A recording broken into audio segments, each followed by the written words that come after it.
Hello everyone, welcome to Abhipedia powered by Abhimanyu IAS. तो चलिए आज का सेशन हमारा एमसीक्यूज का। आपको पीछे की स्लाइड देके पता तो चल जाता होगा कि कौन सा सेशन है आज किस सेक्ट का सेशन है, आज हम किसके बारे में बात करने वाले हैं। तो आज देख के आपको स्लाइड पता तो लग गया होगा कि भाई कोऑपरेटिव सोसाइटी के एमसीक्यूज आज हम कवर करने वाले हैं। चलिए वेट कर लेते हैं थोड़ा सा।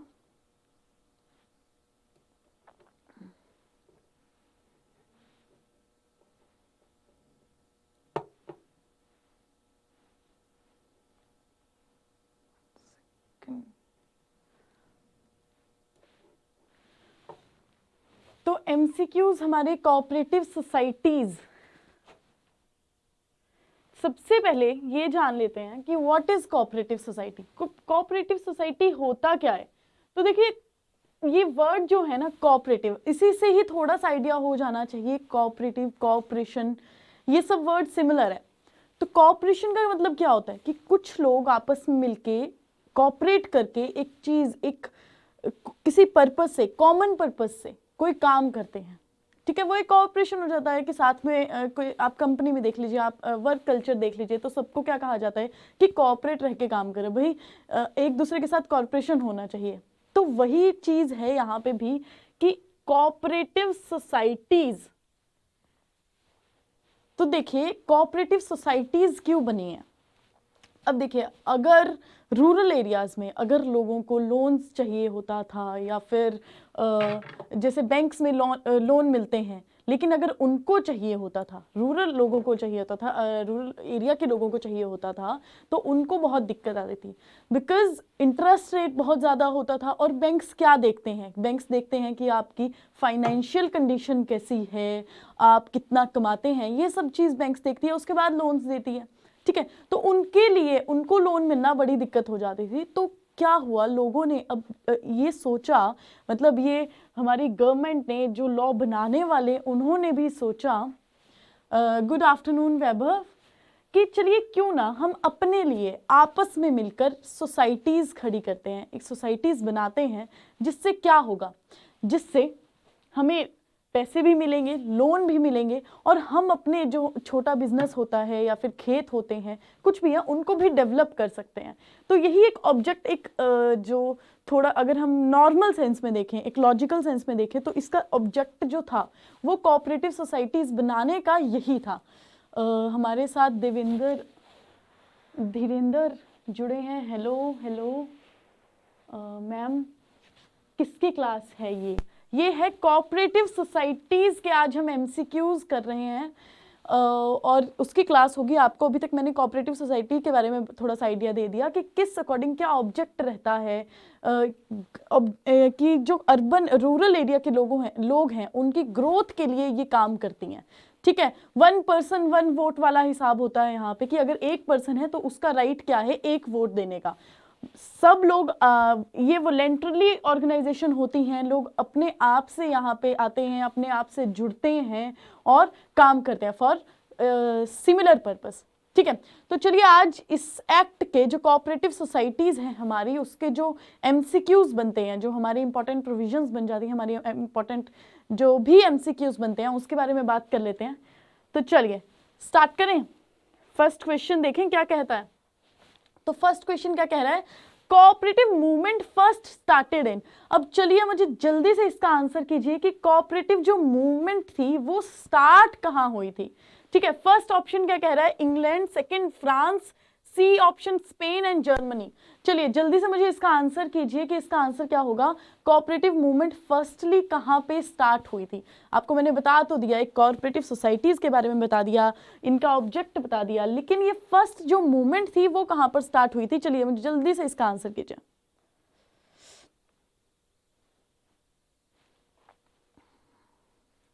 और हाँ, आपको एक और बात बता दूं, जो कोऑपरेटिव सोसाइटीज ये जो आई थी, ये 97th कॉन्स्टिट्यूशनल अमेंडमेंट में आई थी।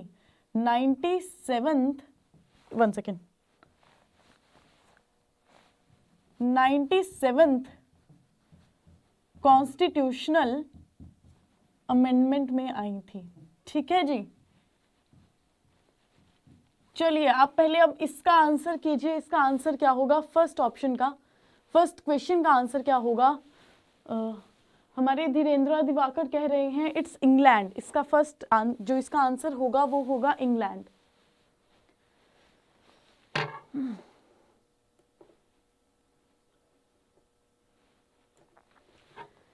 ये सेशंस जो हैं आप शेयर कर दीजिए करिए अपने फ्रेंड्स में, उनके लिए मैं हमेशा कहती हूँ कि these session are very important for exam perspective, because free के सेशंस है, एमसीक्यूज मिल रहे हैं हमको, जब भी अपनी एक रिपोर्ट देखनी होती है, मतलब इंट्रोस्पेक्ट करना होता है, तो हम क्या करते हैं, तो हम देखते हैं कि जो भी हमने पढ़ा है उसके बाद हम एमसीक्यूज करते हैं, उसके बाद हम टेस्ट लगाते हैं, क्वेश्चंस करते हैं। तो ये आपको सेशंस बिल्कुल फ्री में, मतलब आप जैसे ही कोऑपरेटिव सोसाइटी एक्ट खत्म करेंगे वैसे ही आप ये सेशन देख लीजिए, बिकॉज आपके जो आपने पढ़ा होगा वो यहाँ पे आएगा, और आप कितना अपने जो आंसर्स है वो ठीक कर पाते हैं, आपको अपनी रिपोर्ट में पता चल जाएगी कि भाई हम कितने पानी में हैं। ठीक है, तो these sessions are very important, आप ये देखा कीजिए और अपने फ्रेंड्स के साथ भी शेयर करिए कीजिए जो भी तैयारी कर रहे हैं, क्योंकि साथ में जब पढ़ते हैं ना तो वो चीज़ें ज़्यादा इफेक्टिव रहती हैं और याद भी रहती हैं चीज़ें। तो हमारे पास दो आंसर्स आ गए हैं, और क्या आंसर्स आए हैं कि इंग्लैंड होगा इसका आंसर। तो जी बिल्कुल इसका आंसर क्या होगा, हमारा फर्स्ट ऑप्शन हमारा इंग्लैंड ही इसका आंसर होगा। जो फर्स्ट कोऑपरेटिव मूवमेंट आई थी वो इंग्लैंड में स्टार्ट हुई थी।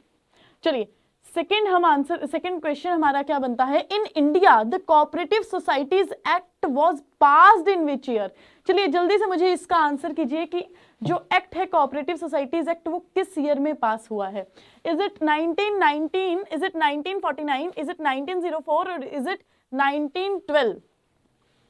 अमेंडमेंट तो आपको मैंने बता दिया कि 97th अमेंडमेंट में आया था।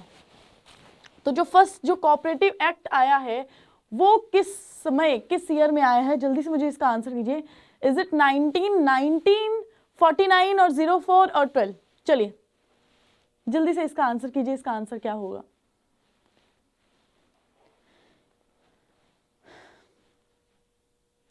ए बी सी डी क्या होगा? धीरेन्द्र कह रहे हैं बी 1949, बी ऑप्शन 1949 कह रहे हो आप। और वैभव आप क्या आंसर करोगे इसका?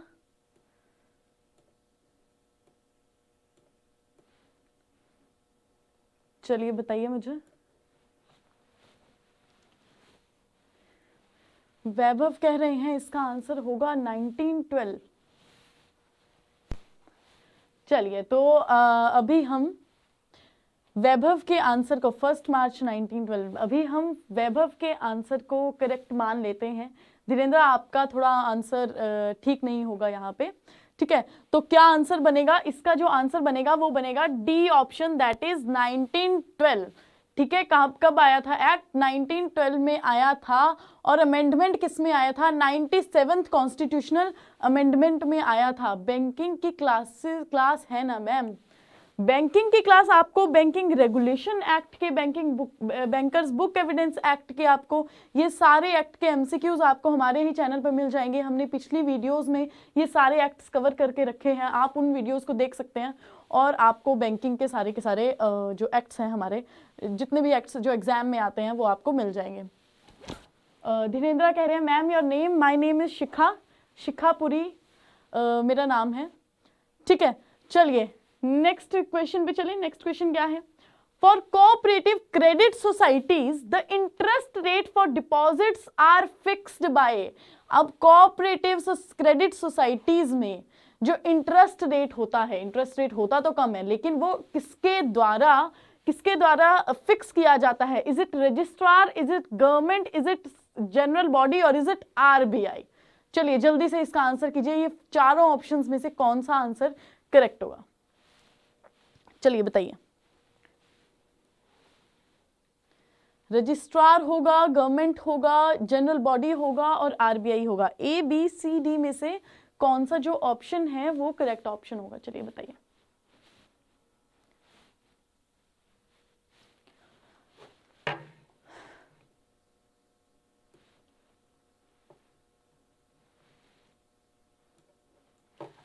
जल्दी से इसका आंसर कीजिए, इसका आंसर क्या होगा?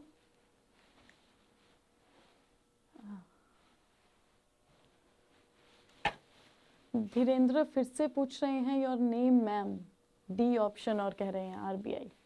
नेम तो मैंने आपको बता दिया धीरेन्द्र, शिखापुरी मेरा नाम है। आप अगर फर्स्ट स्लाइड में देखेंगे तो आपको हमेशा मेरा नाम आपको शो हो जाएगा। Let me show you, see here, अगर आपको दिख रहा होगा यहाँ पे शिखापुरी लिखा होता है। आपको लेक्चर्स का जो टाइटल होता है उसमें भी मेरा नाम लिखा होता है, ठीक है? तो वहां पे आपको मेरा नाम दिख जाएगा। चलिए हम क्वेश्चन की तरफ बढ़ते हैं। क्वेश्चन कहाँ है हमारा? एक सेकेंड,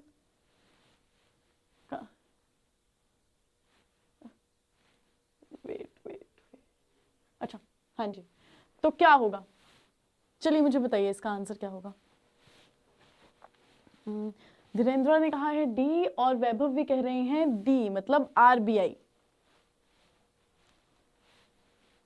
आरबीआई क्या, आरबीआई करता है क्या कोऑपरेटिव क्रेडिट सोसाइटीज के इंटरेस्ट को फिक्स?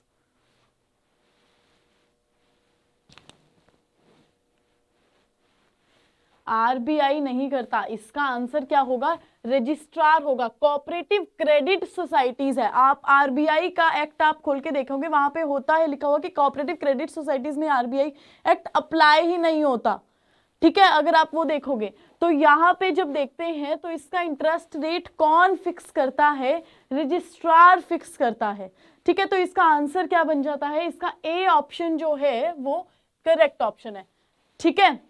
तो क्या ऑप्शन इसका करेक्ट है? A option is the correct option. Next चलें, नेक्स्ट क्वेश्चन की तरफ चलें।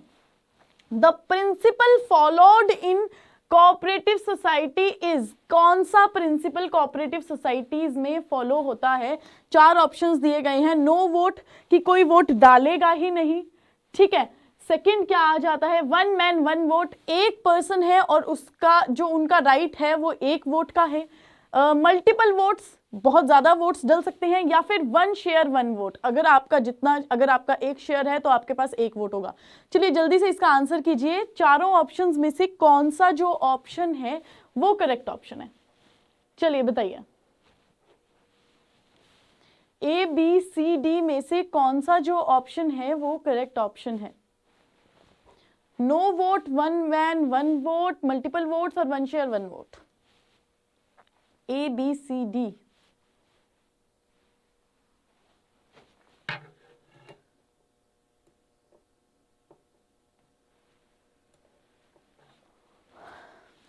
और सेशन को लाइक भी कर दें, अगर आपको अच्छा लगता है सेशन तो आप लाइक भी कर दीजिए, कर दिया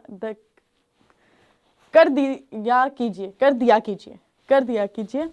वैभव कह रहे हैं इसका जो ऑप्शन होगा वो बी ऑप्शन जो होगा वो करेक्ट होगा। एक्चुअली ये जब मैंने स्टार्ट किया था लेक्चर तब भी मैंने आपको ये बता दिया था इसका आंसर, तो इसका आंसर तो आपको आ जाना चाहिए। वैसे धीरेन्द्र कह रहे हैं सी ऑप्शन। तो फिर से हम कहाँ चलेंगे? हम वैभव की तरफ चलेंगे। वैभव ने जो आंसर किया है उनका जो आंसर है वो करेक्ट है। देखिए बी ऑप्शन इसका करेक्ट ऑप्शन है। वन मैन वन वोट, एक पर्सन और उसका क्या राइट है? एक वोट करने का। मल्टीपल वोट्स नहीं हो सकते ना। अब ठीक है, ये लोगों के लिए बनाया गया है, ये लोगों के हित के लिए बनाया गया है, बट ऐसा भी नहीं है कि उनको ज्यादा ही एक्स्ट्रा प्रिविलेज मिल जाएगी और एक पर्सन बहुत ही ज्यादा वोट्स देना लग जाएगा। नहीं, ऐसा भी नहीं होता, इक्वालिटी तो चलेगी ना। तो वन पर्सन वन वोट का जो फंडा है, जो प्रिंसिपल है, वो यहाँ पे फॉलो होता है। चलिए नेक्स्ट क्या है? NCHF स्टैंड्स फॉर, देखिए इसकी फुल फॉर्म्स दी गई है NCHF की। बताइए इस जो NCHF है वो क्या स्टैंड करता है, उसकी क्या फुल फॉर्म है? National cooperative housing federation of India, national credit housing federation, national consumer housing federation और नेशनल कोऑपरेटिव हाउसिंग फाइनेंस। चलिए जल्दी से मुझे इसका आंसर बताइए, A B C D में से कौन सा जो ऑप्शन है वो करेक्ट ऑप्शन होगा? बताइए A B C D में से कौन सा ऑप्शन जो होगा वो करेक्ट ऑप्शन होगा NCHF में से?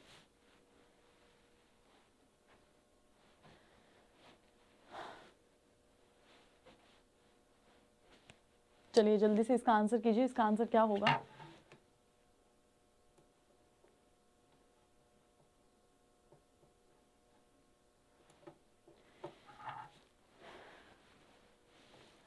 वैभव कह रहे हैं डी ऑप्शन इसका आंसर जो है वो करेक्ट होगा। और कोई बताना चाहता है?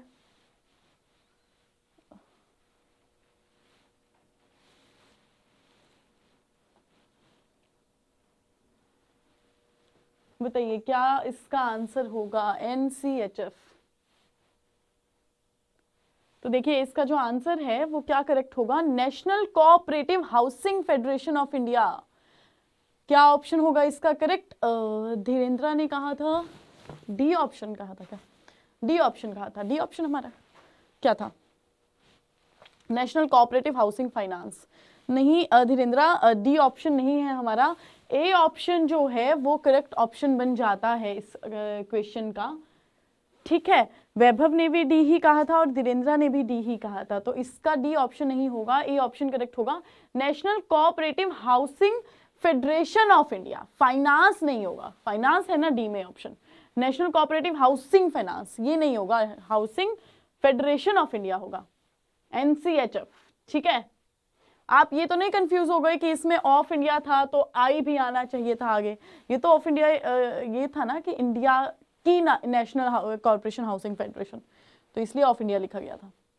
चलिए नेक्स्ट क्वेश्चन देखते हैं। नेक्स्ट क्वेश्चन क्या कहता है? Dash is a voluntary and democratic association of human beings based on equality of control, opportunity, distribution and mutuality for the promotion of their common interests and as producers or consumers। तो क्या बात की गई है? एक ऐसी organisation जो किसके ऊपर काम करती है, एक डेमोक्रेटिक एसोसिएशन है, किसकी? लोगों की, ह्यूमन बीइंग्स की, जो काम करती है कि कंट्रोल में इक्वालिटी होनी चाहिए, अपॉर्चुनिटी में इक्वालिटी होनी चाहिए, म्यूचुअलिटी होनी चाहिए, कॉमन गोल होना चाहिए, कॉमन इंटरेस्ट होना चाहिए सबका, एज प्रोड्यूसर्स और कंज्यूमर्स। तो ये चारों ऑप्शंस में से ये जो प्रिंसिपल है ये कौन फॉलो करता है? Is it A, B, C, D? What is A? Organisation, किसी ऑर्गेनाइजेशन की बात हो रही है, कंपनी ऐसा जो ये जो प्रिंसिपल है वो फॉलो करती हैं, या कॉर्पोरेशन जो है वो ये फंडा फॉलो करता है, और नॉन प्रॉफिट ऑर्गेनाइजेशंस जो हैं वो ये प्रिंसिपल फॉलो करती हैं। This is very very easy question, please guys इसका आंसर आप बिल्कुल करेक्ट कीजिएगा, बहुत ही इजी क्वेश्चन है। ठीक है, धीरेन्द्र कह रहे हैं ए ऑप्शन होगा, ऑर्गेनाइजेशन। इसका आंसर ए कह रहे हैं धीरेन्द्र। और कोई इसका बताना चाहता है option? Ma'am option C. Vaibhav कह रहे हैं सी ऑप्शन इसका करेक्ट होगा।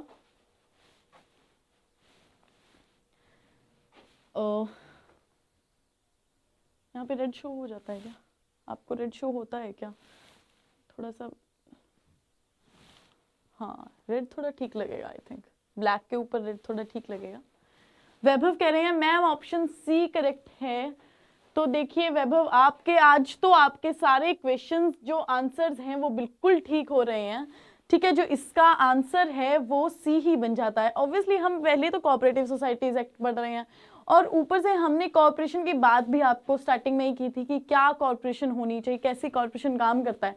अब ये सारा प्रिंसिपल हमने पहले ही डिस्कस कर लिया था, तो इसका आंसर तो ऑब्वियसली कॉर्पोरेशन आना चाहिए। ऑर्गेनाइजेशन धीरेन्द्र, इसका आंसर कैसे होगा? ऑर्गेनाइजेशन तो कोई भी ऑर्गेनाइजेशन हो सकती है। अब वहां पे डी ऑप्शन में तो नॉन प्रॉफिट ऑर्गेनाइजेशंस भी है। तो ऐसे आपको एमसीक्यूज, इतनी इजी क्वेश्चंस तो ऐसे एकदम से हो जाने चाहिए। तो 2 सेकंड का भी क्वेश्चन नहीं था, बस जैसे ही क्वेश्चन पढ़ा उसमें एकदम से आपने ऑप्शंस पढ़ी और टिक। कुछ ऑप्शंस होती हैं जो टेक्निकल होती हैं, उनमें हम कंफ्यूज हो जाते हैं। ठीक है, लेकिन कुछ बहुत इजी क्वेश्चंस होते हैं, तो ऐसे क्वेश्चंस तो बहुत जल्दी हो जाने चाहिए।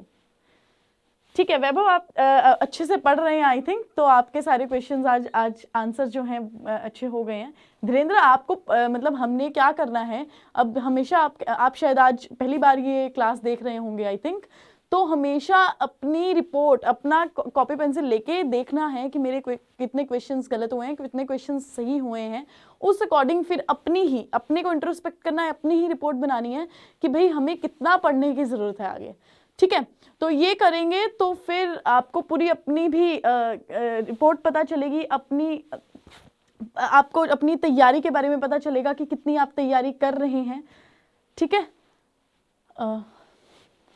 मैम कंफ्यूज्ड यहाँ, सॉरी, अरे सॉरी मत बोलिए, सॉरी नहीं, यहाँ पे क्वेश्चन गलत हो जाएगा चलेगा, लेकिन अगर एग्जाम में गलत होगा तो वहां पे तो पेनल्टी मिल जाएगी। देखिए नेगेटिव मार्किंग होती है एग्जाम्स में, तो वहां पे तो पंगा पड़ जाएगा। तो यहाँ पे क्वेश्चंस गलत करेंगे, कोई दिक्कत की बात नहीं होगी, ठीक है।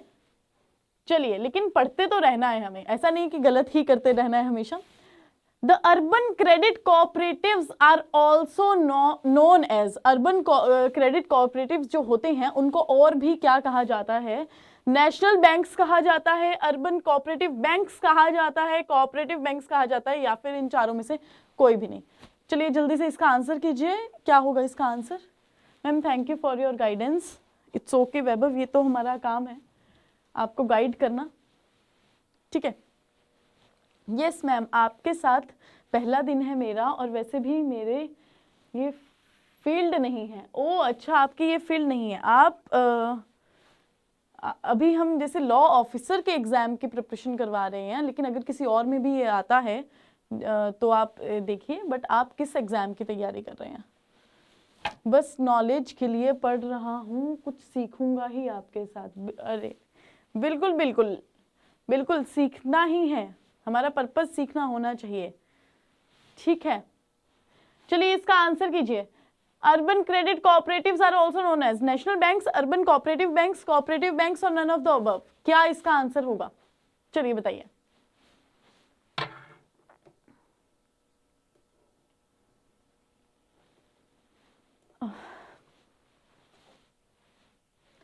क्या होगा? धीरेन्द्र कह रहे हैं बी ऑप्शन कह रहे हैं urban cooperative banks.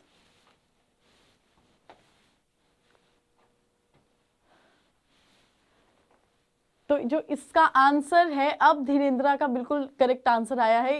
It was very easy question also, again it was very easy question कि अर्बन कोऑपरेटिव क्रेडिट कोऑपरेटिव्स को और क्या कहा जाता है। तो इनमें से तो ऑब्वियसली ये सेकंड ऑप्शन ही बिल्कुल करेक्ट दिख रहा है कि अर्बन कोऑपरेटिव बैंक्स होगा। तो इसका आंसर क्या होगा? बी जो आंसर होगा वो इसका करेक्ट ऑप्शन होगा, ठीक है। नेक्स्ट चलें, 1 सेकेंड। अच्छा, आप क्या कह रहे हैं? मैम ये पुलिस और रेलवे में आएगा क्या मैम? पुलिस और रेलवे का अभी मुझे सिलेबस का इतना आइडिया नहीं है कि वो आएगा कि नहीं आएगा उसमें, रेलवे के एग्जाम्स में। चलिए नेक्स्ट क्वेश्चन क्या है? Dash has the right to sign in the identity card of a member of cooperative society. Cooperative society के मेंबर्स के पास आइडेंटिटी कार्ड होता है और उसमें साइन करने का राइट किसके पास है? Is it secretary, is it president, is it registrar और इज इट इलेक्शन ऑफिसर? इन चारों ऑप्शंस में से मुझे बताइए कि इसका क्या आंसर होगा। सेक्रेटरी होगा, प्रेसिडेंट होगा, रजिस्ट्रार होगा और इलेक्शन ऑफिसर होगा। A B C D. चलिए जल्दी से इसका आंसर कीजिए, क्या होगा? धीरेन्द्र कह रहे हैं बी प्रेसिडेंट। देखिए मुझे लगता है धीरेन्द्र आप एक ऐसे हवा में बातें कर रहे हैं। सी रजिस्ट्रार, बी या फिर सी या फिर ए या फिर डी, चारों में से कोई ना कोई तो होगा ही होगा। आप सारा लिख देंगे ए बी सी डी। वैभव कह रहे हैं सी रजिस्ट्रार।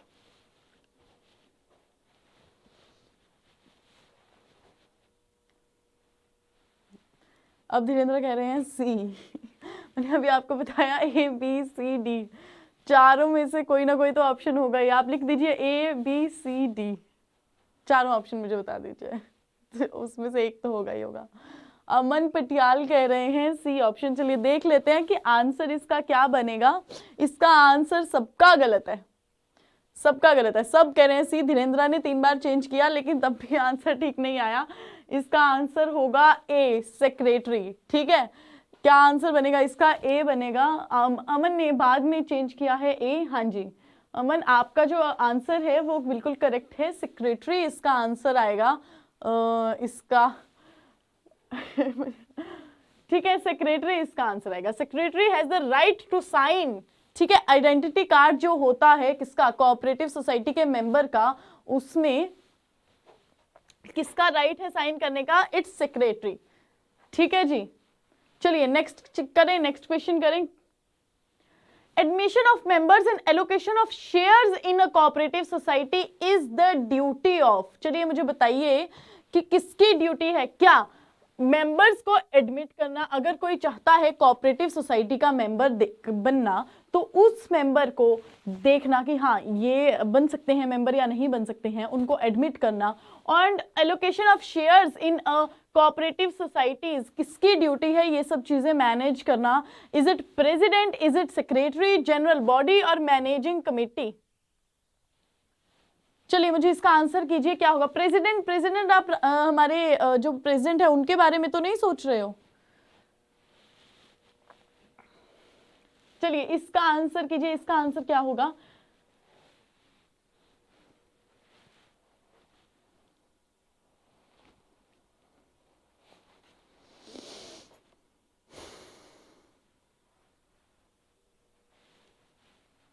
बताइए। और मेंबर्स होने के लिए देखिए मतलब एडल्ट होना जरूरी होता है, ठीक है। धीरेन्द्र कह रहे हैं बी ऑप्शन सेक्रेटरी। अच्छा पिछले का पिछले का आंसर सेक्रेटरी था, तो इसका भी आंसर क्या होगा? सेक्रेटरी होगा। ठीक है धीरेन्द्र, ऐसे ही चलेंगे, ऐसे ही हम काम करेंगे, थोड़ा तो सोचिए। अमन कह रहे हैं D option, that is managing committee.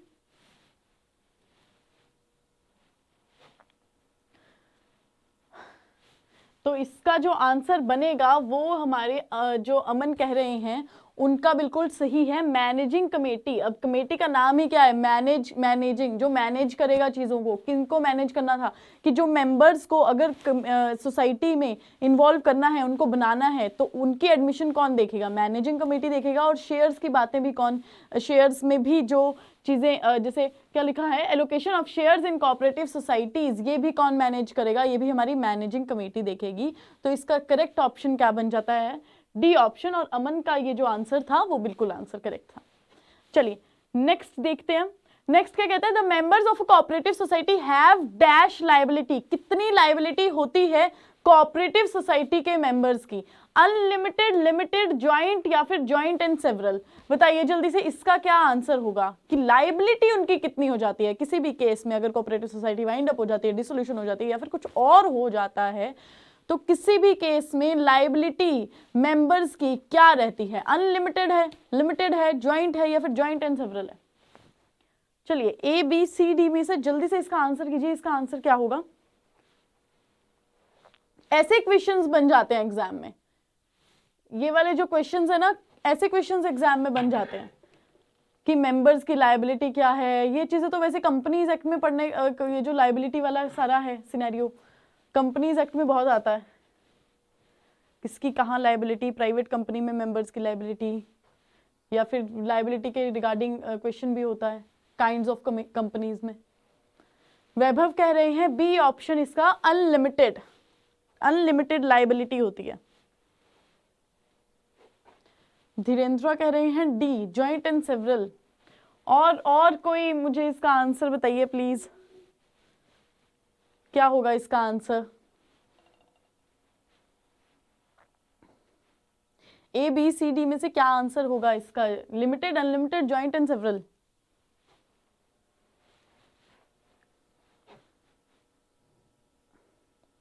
आप पीडीएफ्स तो डाउनलोड कर रहे हैं ना, आपको इसकी पीडीएफ जब चाहिए होगी तो डिस्क्रिप्शन बॉक्स में जो फर्स्ट लिंक होता है वही ओपन करना है और आपको इसकी पीडीएफ मिल जाएगी। जब आप रजिस्टर करेंगे हमारे फ्री वार्म अप सेशन में, तो आपको पीडीएफ सभी के सभी जितने भी हमारे एक्ट्स हुए हैं सभी के सभी की जो पीडीएफ है वो मिल जाएगी, ठीक है। तो आप वो जरूर, अब पीडीएफ जरूर डाउनलोड कर लीजिए करिए, बिकॉज पीडीएफ इंपॉर्टेंट होते हैं, ठीक है।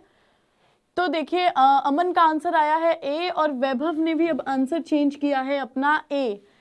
वैभव गूगल करके तो नहीं आए ना आप? देखिए सॉरी मैम, ए है ऑप्शन इसका, ठीक है। चलिए तो obviously I was waiting for this answer कि इसका आंसर क्या होना चाहिए था। इसका आंसर होगा लिमिटेड लायबिलिटी। देखिए अनलिमिटेड लायबिलिटी तो नहीं हो सकती ना, फिर तो फायदा ही क्या है? मतलब अगर वाइंड अप कुछ भी सिनेरियो ऐसा हो जाता है कोऑपरेटिव सोसाइटी का, अगर अनलिमिटेड लायबिलिटी होगी मेंबर्स पर, तब तो अगर वो कोऑपरेटिव सोसाइटीज के ऊपर जितने भी डेट्स होंगे और वो उनको रिकवर नहीं कर पाई, अपनी एसेट्स को बेच के भी उन डेट्स को रिकवर नहीं कर पाई, तब तो जो मेंबर्स हैं उनके जो पर्सनल प्रॉपर्टीज वो सब भी अटैच हो जाएगा, उनका घर, उनकी जमीन, उनका गाड़ी, सब कुछ अटैच हो जाएगा। अनलिमिटेड में तो ऐसा सिनेरियो होता है, तो वो नहीं होगा ऑप्शन। क्या ऑप्शन होगा? लिमिटेड लायबिलिटी है, अनलिमिटेड लायबिलिटी नहीं है। ठीक है, तो इसका आंसर क्या होगा? ए ऑप्शन जो होगा वो इसका करेक्ट ऑप्शन होगा। ठीक है, नेक्स्ट चलिए नेक्स्ट आज है नहीं, अब हमारे आज हमने क्वेश्चंस कर लिए आज। तो आई होप आपको ये सेशन अच्छा लगा होगा। ऐसे ही रोज हमारे सेशंस होते हैं, आप इनको देखा कीजिए। और एग्जाम में तो ये बहुत आपके इंपॉर्टेंट सेशंस हैं, एग्जाम में आने वाले हैं। ठीक है, एग्जाम आ भी रहा है, सेबी का एग्जाम भी आ सकता है, सेबी के एग्जाम की नोटिफिकेशन भी आ सकती है, मतलब जैन फेब में समथिंग में आ सकते हैं, उसमें भी ये एक्ट्स हैं दिए हुए। ठीक है, कोऑपरेटिव तो नहीं, कंपनीज एक्ट हमारा हो गया है, वो दिया गया है। तो काफ़ी एक्ट्स हैं जो हम कवर करवा रहे हैं हर चीज़ में। तो ये सेशंस आपके लिए बहुत ही ज़्यादा इंपॉर्टेंट हैं, आप इनको देखा कीजिए और पीडीएफ जरूर डाउनलोड कीजिए। वो हमारे डिस्क्रिप्शन बॉक्स में फर्स्ट लिंक जो होगा वो आपको पीडीएफ का ही है, तो उसको डाउनलोड कीजिए और इन सेशन को अपनी प्रिपरेशन में जोड़िए। ठीक है, मतलब प्रिपरेशन जो भी आप कर रहे हो उसके साथ आपको ये आपके साथ होना चाहिए। ये सेशंस अपने फ्रेंड्स के साथ शेयर करा कीजिए और चैनल को लाइक और सब्सक्राइब कीजिए ताकि आपको हर नोटिफिकेशन आती रहे। बिकॉज हमारे जो सेशंस होते हैं वो शेड्यूल हो जाते हैं, तो आपको पता लग जाएगा कि कब कौन सा सेशन आने वाला है और आप उसकी थोड़ी प्रिपरेशन भी कर सकते हैं। ठीक है, अगर सुबह सेशन हो गया है शेड्यूल तो आप उसकी प्रिपरेशन कर सकते हैं कि चलिए एमसीक्यूज आएगा तो मैं जल्दी जल्दी से आंसर करूँगा। ठीक है, नहीं मैम, एक्चुअली ऑप्शन रीड नहीं किया था। अरे कोई बात नहीं वैभव, यहाँ पे आप ऑप्शन रीड नहीं करते, इट्स ओके। लेकिन अगर आपको क्या करना है, पेपर में ऐसा नहीं करना है, एग्जाम में हम ऐसा ही करते हैं, ये गलतियां हम कर बैठते हैं और उसके बाद में जब आंसर की आती है ना तो बहुत दुख होता है। तो ऐसा नहीं करिए, ऑप्शंस अच्छे से पढ़ा कीजिए और क्वेश्चन को भी अच्छे से पढ़ा कीजिए। कई बार नॉट लिखा होता है, हम उसको पढ़ते ही नहीं, नीदर लिखा होता है हम उसको पढ़ते ही नहीं, हम सीधे टिक कर आते हैं। बिकॉज हम इतने ओवर कॉन्फिडेंट होते हैं, हमको लगता है कि नहीं ये तो मुझे आता है, ये तो मुझे आता है, टिक टिक टिक टिक टिक, और क्वेश्चंस ऐसे गलत हो जाते हैं। तो एमसीक्यूज का तो काम ही ऐसा है, कंफ्यूज करना।